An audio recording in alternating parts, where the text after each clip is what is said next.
Hello my friends, welcome back to the channel. I hope that things are well in your world. I've got something a little different for you today. As of the date of this video going out, the Storybook Brawl Monthly Qualifier will be happening this weekend. In order to prepare for this large tournament, which is the first one that will begin to qualify for the Pro Players Club for Storybook Brawl, I thought it would be a good idea to build a tier list of the various heroes in the game and rank them based on their viability for tournament play, which is very different than ladder play. I was then incredibly fortunate to be joined later in the stream by Kokodon, who is consistently ranked the top 1 through 5th player in the world at this game, to come and review the tier list with me and help me make some adjustments so that I'm better prepared.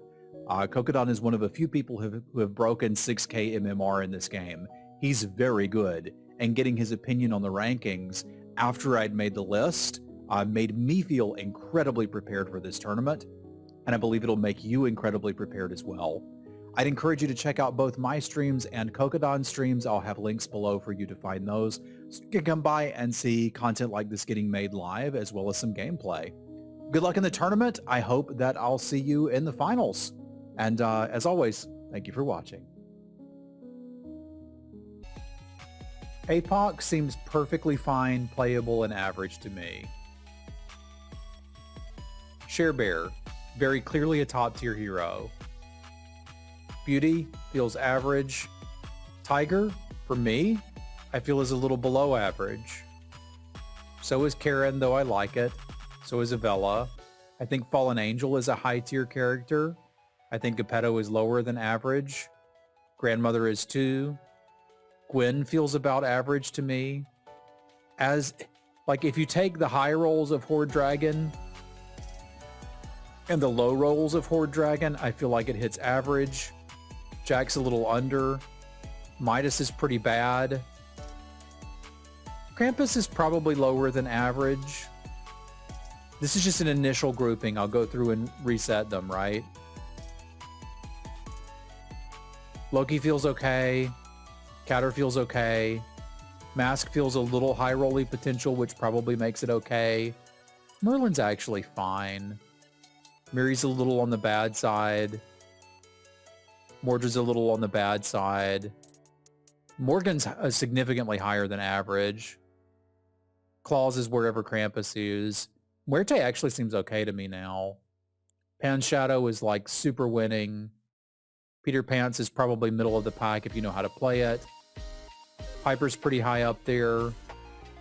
Potion Master feels average adjacent. Pup is realistically average to pretty good. Drac is bad. Galahad's mostly bad. Skip's okay. Fallen Angel's bad. Cursed King is amazing. Fates is very good. I think Headless Horseman is at least average. Sphinx is realistically probably average now. Trophy Hunter's to be avoided. Waddle's very good. Zell's very good.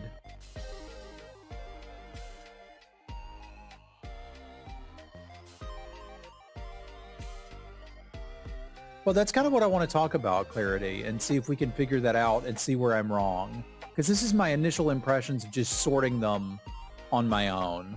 So let's talk about things that you and everyone else think that I have wrong. I'll tell you why I feel it is where I put it, but then I also want to hear your perspective and how seriously you play the game.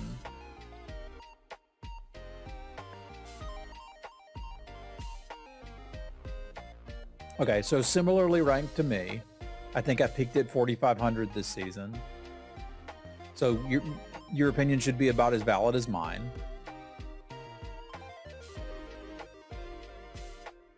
So this list I'm looking to do here, Clarity, is specifically for a tournament, for the weekend tournament.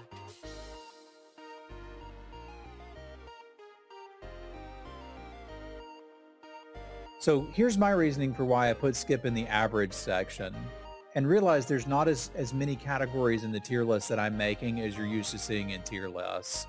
I didn't want that much granularity. I wanted basically Here's heroes I should pick if I see them in the tournament. Here's heroes I should default to if I have to in the tournament. Here's heroes I really don't want to play in the tournament. So my thought was, for tournament play, I think I would pick all of these above Skip. Now, generally speaking, for ladder play, I think Skip's great. I think he's one of the best heroes in the game. I think for a tournament, experience is still good, but those early turns can be brutal when nobody's making any mistakes. Like, assuming 4 people in your lobby don't know what the hell they're doing, Skip's amazing. If everyone does, they're gonna try to kill you.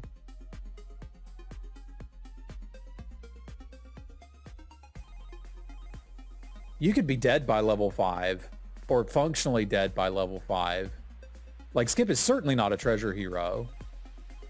Now, the high rolls on Skip are freaking amazing. So let's say if we're going into a tournament and I barely made Mythic, I'm not very good and don't play very often, I want to take a high roll hero like Skip because I need RNG on my side. Let's say that I'm a special invite for the tournament and I haven't actually played that much. I understand the game. I'm not bad. I understand strategy games. But I know that I'm going to go in and play against people who... I'm going to go play against Kokodon. And, like, I know I'm already not as good as Kokodon. Right? So pair that up. I just don't think I'd take him in a tournament. I agree with everything you're saying outside of a tournament setting. Clarity.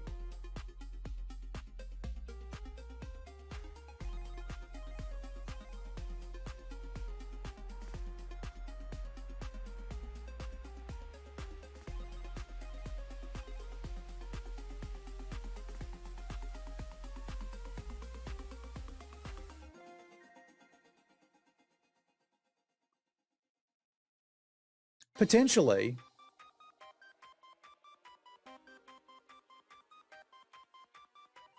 Yeah, if you need a nuts high roll, then that's honestly, like, there's heroes here that can have nutty high rolls. But my focus for me was mainly, what should I be actively avoiding if I'm going to try to make it? And I feel like this D list is generally things to actively avoid. Honestly, Sphinx probably belongs there too.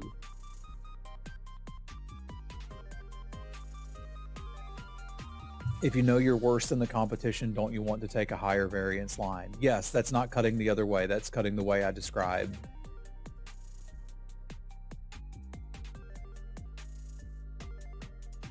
Grimmy has the right idea. I take Skip the final round of a tournament, but not seeding. Like, if you need to win, sure.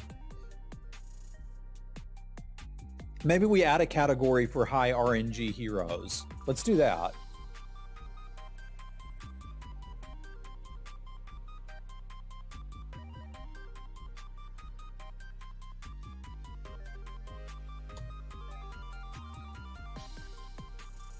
Oh no, that's not what I wanted.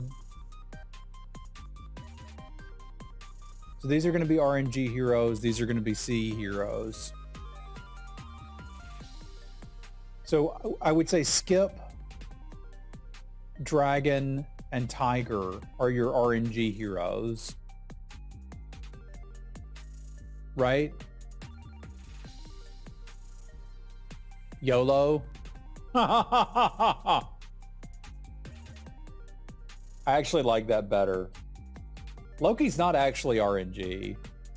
And Trophy's not RNG. Loki's not D tier. I can walk you through this because I think you're actually wrong here. But again, I can only share my opinion. Loki's hero power, I have not found Loki to be garbage this patch. I have found Loki to be an economy hero. And generally speaking, it's a worse version of something like Cursed King and Sharebear, but you're able to get off free spells, you just don't have much selection in them. But most of the spells that you can hit in the early game, if you're managing your board, are going to be good for you. And by the time it gets to the late game, you're not often rolling for a specific spell until you're in a final board situation. So I don't quite like... I don't think Loki's terrible. I feel like he's average. Would you rather play Loki or Geppetto?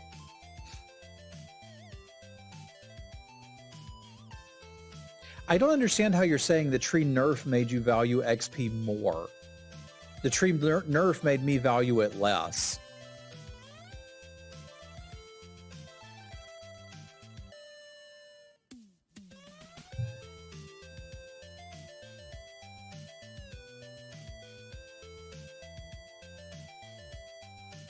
I like Gwen a lot if you've been watching me play, but I don't think she's one of the best.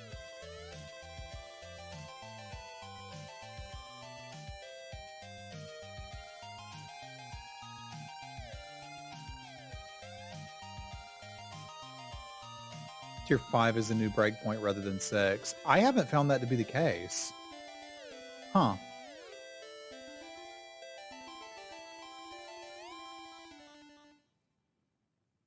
Yeah, I think Morgan's high up there.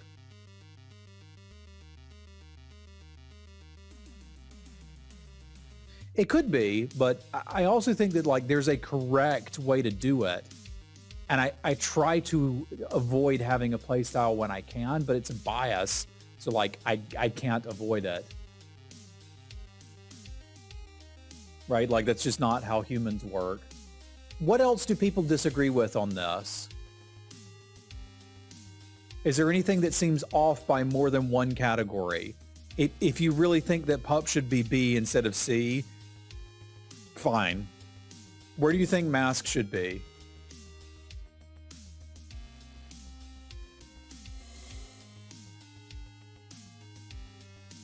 That's only one category. Yeah, you think mask should be up one category. Cool. Like, this is just little granularity things. I think I can explain why I don't think mask is there, and we can talk about that. They removed 5 attack from Burning Tree and something like 5 health from Ashwood. It was not a huge nerf.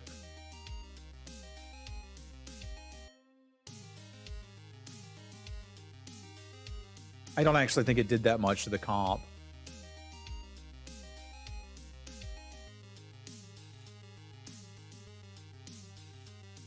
Really? In a tournament, Boros?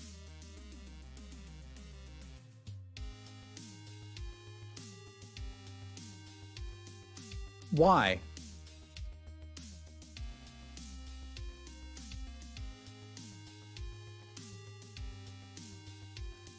I like Mask a lot. My problem with Mask is masking into an early game hero and then into a late game hero means I've already missed 3 turns of the early game hero ability. Loki is not YOLO. We can explain what YOLO means, and then you'll understand why.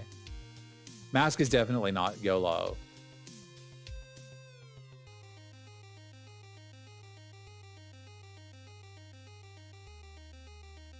Is Peter Pants a C tier? Yeah, I think on average, Pants is fine.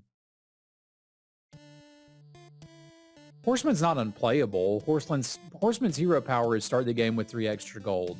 That's not entirely worthless. So the YOLO category for me is characters that you're likely going to get 1st or 8th with. These are characters that can win a lobby, but more often just die. Or actually, their average finishes are 1st and 8th. Hunter's just bad. I know a lot of people would think that it's YOLO, but Trophy Hunter is actually just a bad hero in this game. Every single Trophy Hunter comp that you've built that was good would have been better just being a Slay comp, because you need all of the pieces for Slay and then some other garbage stuff to throw into it. You're just making complicated Slay. So if Slay would have been open on Karen, it would have been just as good as your Trophy Hunter board. People get obsessed with it because it looks cooler when the Grim Soul dies and you win immediately, but it's the same thing.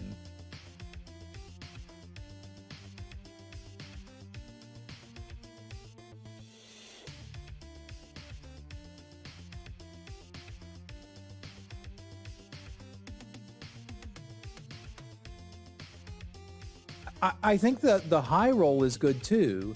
And for me, that puts Mask into, for tournament play, an average hero to choose. Like, I'm trying to think of what are the heroes that if I see, I should absolutely select. And I think anything in A and B for me is whatever the circumstances are, if you see these heroes, pick them for the tournament, play them. What are the heroes I should actively try not to take? This group. Now, there may need to be some more granularity in this group.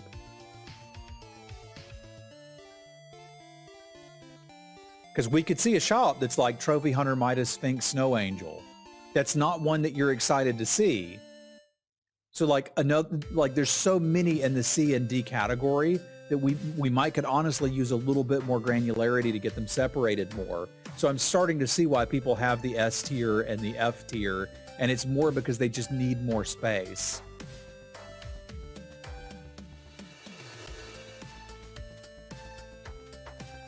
Okay. I'd sort your AB and your CD. So you mean like have them listed in what I think is the best out of these?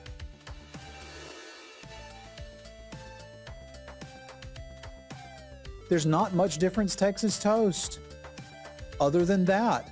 But that's a huge difference. That's like saying there's not much difference between an orange and Dookie other than that they're different things. But I want to eat one of them and not the other. Like, it's very different. The game plays differently when everyone knows what they're doing.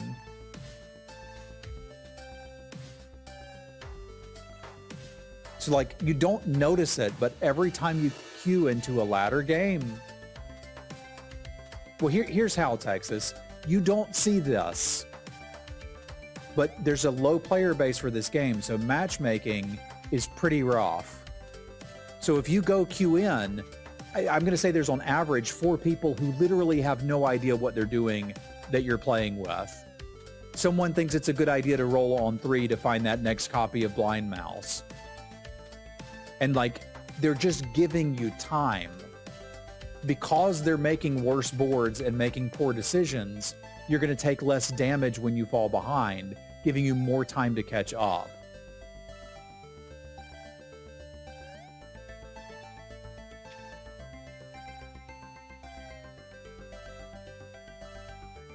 Well, I mean, you could sort these into only early game heroes versus only late game heroes, right? And then say that, again, if you're just looking to focus stats, you should do that. But I think somebody like Zell has a balance of a higher life total to make up for starting without a hero power. But when it kicks in big.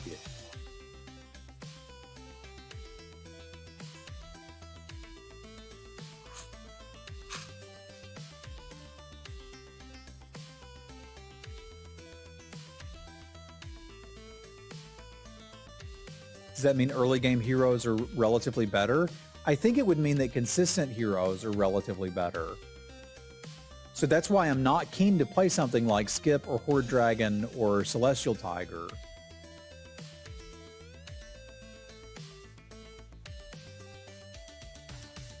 So what they're saying about Apocalypse is the downside is the early game is going to be more difficult for you. The upside is once you hit 6, the game hinges so much on the 6 cost units that you can have something to build into from there.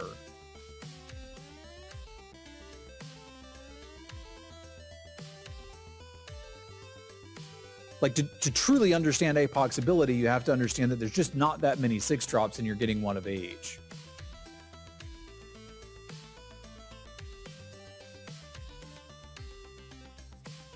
Well, let's compare why each of these are so good. And then if we want to argue about moving anything up from C, we can. I think this is valuable to me. I hope it is to you too. So Sharebear and Cursed King are both valuable for the same reason, and that extra gold lets you establish an early board more often and or play more spells for tempo. I think these are pretty obvious. You get extra gold. There's literally no downside. Just spew gold. Fallen Angel gives you stats very, very quickly. So having extra stats on your board means you're free to buy XP, do fat dragon things, whatever you want. You're gonna take less damage and deal more damage to the other heroes, assuming you can just get the evil buff going. And it's incredibly easy to do. APOC still has 45 health.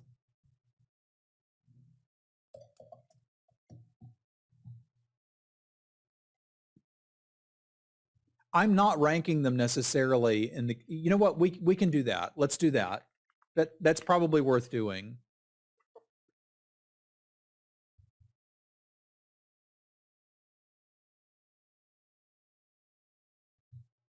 Let me change the music. I like to hear music while we're doing stuff. This is a good playlist. It's not long enough. I wish Heller would make more of these. I think I'm taking Fallen Angel over these two.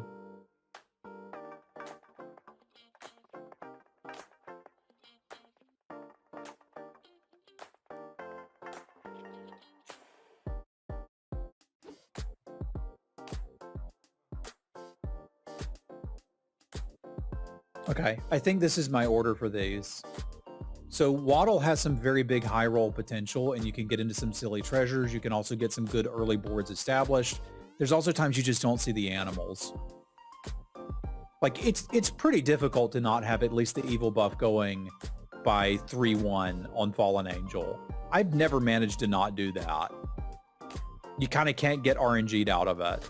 Whereas you can get RNG'd out of your Waddle buff. It can happen. These two, you're just getting extra gold. There's no RNG at all involved. Pan and Zell, like the thing to understand about Pan's Shadow is it's basically the same character as Apocalypse. It just goes off on level 4 instead of 6. That's absurd. That's so much sooner. That's so much sooner. And then again, if you can just survive with Zell through the mid game, you'll win the lobby. So if you're decent at the mid game, you're going to win a lot of matches with Zell. For these, I think I actually like this order. So Morgan has a consistency that you kind of don't get with other characters, in that you ever had that game where you were losing and didn't find any treasures and then you died? Not if you were playing Morgan. You get a little bit of extra life, which is cool, but not that big a deal. The treasure for going under 5 is a bit of a meme, but it can happen sometimes. But generally speaking, you're going to get a treasure at some point in the game. If you're having a decent game, you'll get a level 6. If you're not, you'll get a 4 or 5 that'll help you stabilize. Piper just guides you through the early game. Just pick the leftmost unit. You're fine. You're probably going to get into mages or good boy for your end game, but who cares? You're getting extra free stats. And Fates has some high rolls. I think Fates has less high rolls than you're going to get with something like Waddle, but you can still do some dumb stuff with Fates. And the bonus to upgraded units is not irrelevant. I don't think there's any way to rank these in any meaningful order, but if I had to, it's probably like that for me, but it doesn't matter. These are ones you pick if you need to win, and like only first or second will do it for you. I would still take Zell over them, but if Zell wasn't there and there's a skip and I have to win, let's play skip. For the consistency here, this is freaking tough.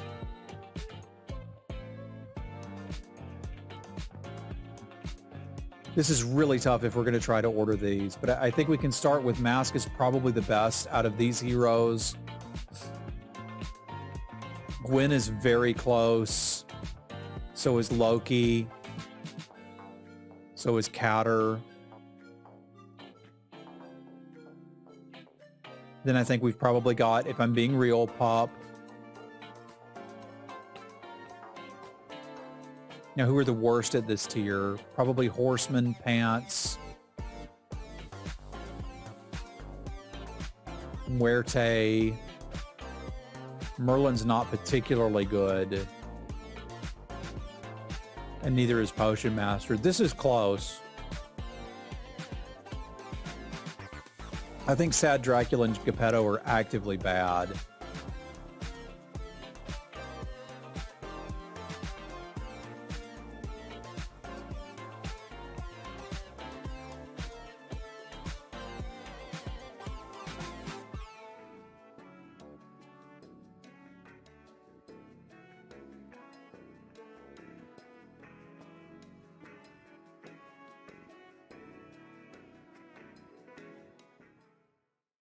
Okay, I think this is pretty close.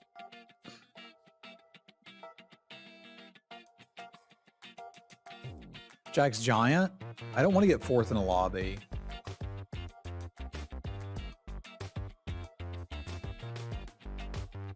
Yeah, but that's really close. I'm saying, you're saying Mordred is better than Cruella, Karen, Grandmother, and Krampus and Mrs. Claus, and I'm saying it's not, and that's incredibly close.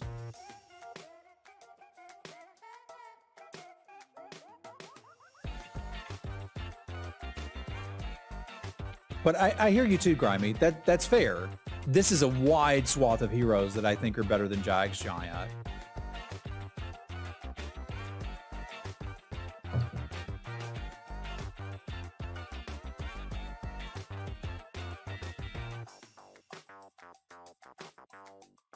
I don't Zoom Waffle.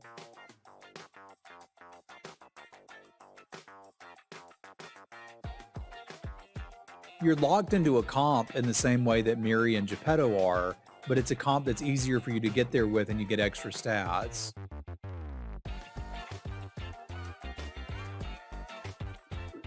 Grandmother's going to be worse in a tournament than she is anywhere else. Yeah, but you have an easier time finding the one comp. Like, that's the same problem as Geppetto and Miri, but you're gonna find level 3s to pair. And you can also do like stupid dwarf things if you have to. Pants is not flexible. You can do Pants Tempo Dwarves, Pants Tempo Evil and then get knocked out in 4th, Pants Tempo Good, get knocked out in 4th, or Mages and win a lobby. So the extra 10 health in a lobby where half of the people don't know what they're doing is infinite. The extra 10 health in a lobby where everyone is playing optimally and trying to kill you is negligible. So in a ladder where you've just got more time anyway, that's a ton of life to deal with. Where in the tournament, you've got everybody's. If you imagine everybody starts at 20 and Grandmother's buff is she's actually got 25, that's not even noticeable.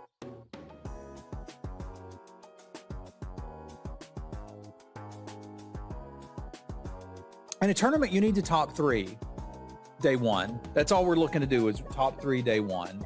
I don't need to win the lobby. Now, once I make day 2, I still need consistency. In the finals, that's where you're going to pick something like Horde Dragon or Skip. So this will change depending on where in the tournament we are. But I like this as an idea for a tournament tier list. Hello, Semulin. Hello, Kokodon. So the thought was the picks are going to be a little different since we're getting into tournament mode. And I want to value heroes that are a little bit more consistent than others, which led to me having to make kind of its own tier for Dragon, Skip, and Tiger, because I felt like these are heroes that I would want to pick late in day 1 if I have to literally win the lobby, but not necessarily something I'd want to pick earlier. They just didn't really fit in for me. But other than that, I agree with that. Other than that, I've tried to rank these not only in a list of, A tier is better than B tier, but I'm suggesting that Mask is better than Merlin, for example. So the order left to right matters too. Left to right also matters, all right. So that was basically it, but I'd love anything on here that looks way out of place to you for maybe to justify why, or anything you're like, hey, what are you thinking with this character? Let me know, because I want to see where I'm wrong. Okay. Wouldn't say there's anything like I think is terribly wrong here in my opinion, but there are like some things I disagree with vaguely. Like in A tier, I really love Pan Shadow on ladder. I think Pan Shadow is actually a lot weaker in tournament. Okay. You've just got so many people playing extremely strong tempo boards on 3 that like you're gonna go in with 15 HP or so pretty often. So where do you think Um, Pan should be on this list? Like what two characters would you put him between? I'd probably put him on in C, like maybe just over Apocalypse. Okay. I still think Mm, Pan Shadow is mostly Apocalypse that procs at 4 instead of 6. yeah, I mean they do sort of similar things, and he does get online earlier. I guess the advantage of Apocalypse is that like you don't really have to set up at all. So if you do find that Queen of Hearts and stuff, you're still fine even in tournament. Okay. But Pan Shadows, you still have to pivot. Okay, that's interesting. Okay, what else? Let's see. B tier. This is like less an analysis of the character and more just how I've seen it performing in scrims. But I think Fates is probably an A tier character. Okay, explain Um, how. it just gets like a lot of tempo really early, and often the ability is enough to just win the late game anyway. Because if you like triple cut purse, you get experience and stuff. Um, the tempo swing is just huge, so huge on level 3 that I see a lot of people take it to the finish in first place. Okay. It's probably the hero that has the best win rate, in my opinion, out of the ones I've played. Okay, so where would we put it here if we're going to slot it in the right spot and we're moving Pan down? I, it's tough.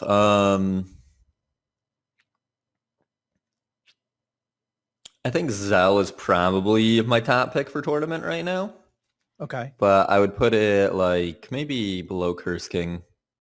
Okay. The YOLO tier I agree with. I do think Horde Dragon and Skip are significantly better than Tiger, but they are in that order, so whatever. Okay. Like I would take them over like D and E tiers anyway, just because the win rate's better in my opinion.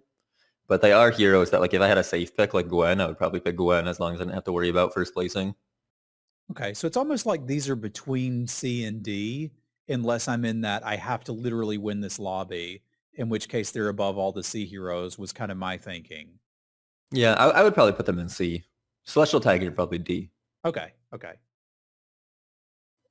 C, like yeah, I agree. Mask is a risky hero, like his upside's high, but he doesn't always hit. Um, I think Beauty I would put lower probably. Okay. I've been really unimpressed with Beauty this entire patch. I just can't hit with her. Payance is a little weaker in tournament lobbies. You get punt. You don't get that like tempo advantage to find hat ball faster. Yeah, you're not going to have more Um, time, eh? Okay. right. So if you don't find it fast, then you just die really quick.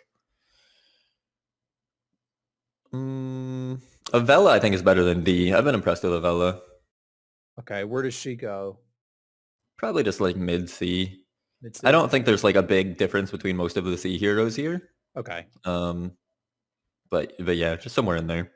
Have you gotten to, I know I saw Happiness in your stream talking a lot about some ideas with Muerte, and I've gotten 2 games in, which was enough to be like, yeah, if it works out, the interesting things you can do with it are pretty cool, but I haven't figured out if that's something I could pull consistently. Have you had any like change of opinions on Muerte? I don't play Muerte often, so I don't have like, a very educated opinion. But at the same time, I don't think he's very good. Okay. He has a couple advantages. He's like actually pretty strong late game because once you get your triple wombat or your good boy or whatever, he is strong. But he's just a little too weak early. Okay. I was trying to do the Grimsoul Fat Dragon line, and I got a Mhm. giant shop. It kind of wasn't worth it. Right. Like he does have lines that are extremely strong on 4. Like even one monster book is very good with Muerte. But if you don't hit monster book or like a combination of multiple other units, then it's just he doesn't really do anything. Okay. Mm, I would probably like filter D tier and separate it. Like Krampus and Mrs. Claus, I still think are just like the worst heroes pretty much. They're just as bad as Miri and Midas or whatever. Um, but heroes like Jack, Giant, Avella, Karen are actually like not bad because you don't need to get first in tournament, right? You just need to get fourth. Yeah. Well, I mean, I guess third technically, but like fourth isn't the worst. And those are all heroes that can get fourth pretty consistently. Okay. So like even though I'm not excited if they're in my pack, like I'll still take them gladly over a hero like Sphinx. Well, I think it's possible that Snow Angel is actually the literal worst hero in the game, James Williams. But I think that Midas and Trophy Hunter are worse for tournament play. So you're right. She may not be the actual third worst hero. I think she is literally the worst hero. But sorry, I hate Snow Angel and like to tell people how much I hate Snow Angel. Trophy Hunter is actually one I disagree with. I would probably move Trophy Hunter all the way up to C. I don't think he's that bad. Okay. Um, Because my or maybe perspective on YOLO. Trophy Hunter, I need you to walk me through this, has kind of been like almost every board I've seen with Trophy Hunter that was good would have been just as good if it was just a traditional Slay comp. Because you still need the Grim Souls, you still need the Baba Yagas, and it's like, look at this neat thing I can do instead of playing Lance or Fat Dragon or whatever. I don't think that's necessarily true because like with a Slay comp, if you don't have Evil Eye or at least like multiple other Slay treasures, you're not gonna first place the lobby like pretty much ever. With Trophy Hunter, if you have like an upgraded Baba, an upgraded Monster Book, and a Grim Soul, you can first place a lobby with just that. It's enough. Okay, so it's kind of like committing to a Slay build, but like right off the bat, but also saying, I don't need the treasures to pull this off. Yeah, you don't need the treasures. You have some more flexibility in your units, you know? Like, you can still win with the other Slay creatures. They're just not quite as good usually. I think the biggest mistake I see with Trophy Hunter is that people take the units way too aggressively when they can't afford to. Okay. Like, on 4, you can't just pick up a Grim Soul when you have when you're not winning fights and you have no Monster Book, right? Okay. That's just 4 gold that's going in the garbage. So a lot of Trophy Hunter games, I'll end up like switching into Trophy Hunter on 6, pretty much. Which isn't good. That's not the ideal Trophy Hunter game, obviously. But sometimes you just have to play no hero power, and I think a lot of people are bad at that.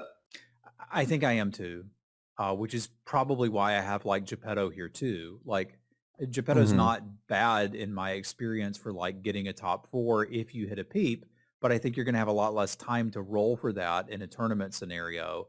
And I Right. don't like the way the hero plays anyway, but I don't think I want Geppetto in a tournament lobby.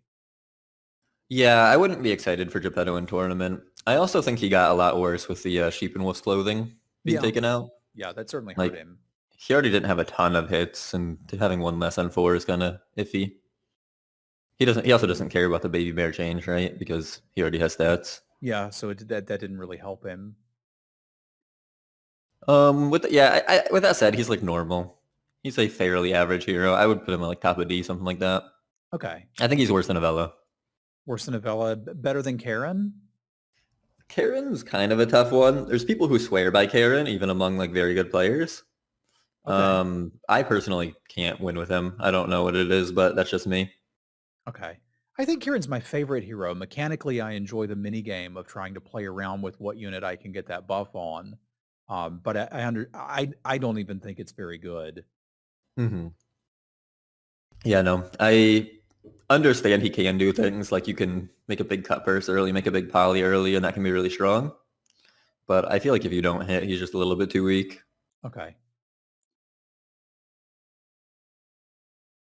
And anything else on here that's kind of glaring out as needs discussion? Hmm.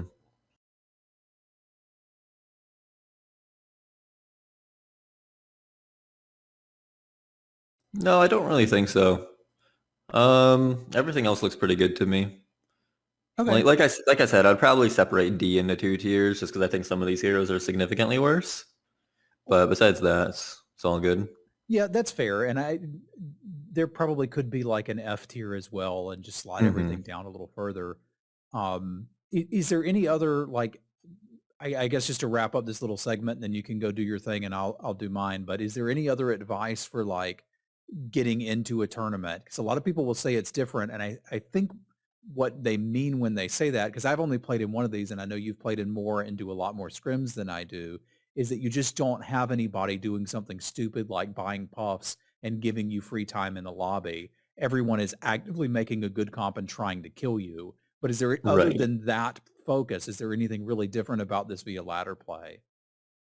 Um, Not just having more time, but you really can't afford to try and take advantage of your opponents like you can on ladder.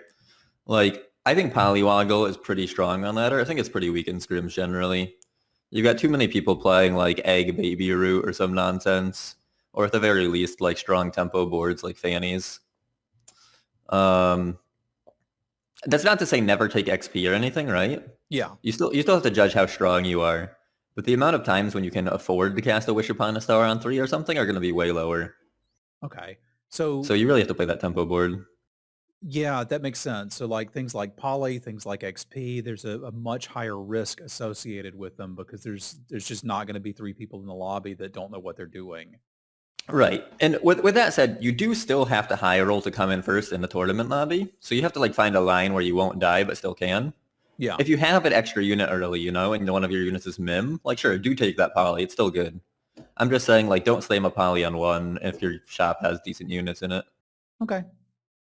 That makes a lot of sense.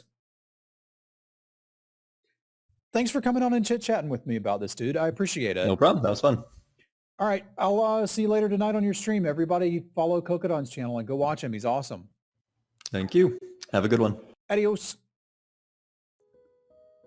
Very big thank you to my patrons. Thank you, Paul, Punk, Hero, Joe, Jesse, Jacob, Scott, Fasty, Rich, Brandon, Jazzy, Craig, and Geis. I appreciate y'all.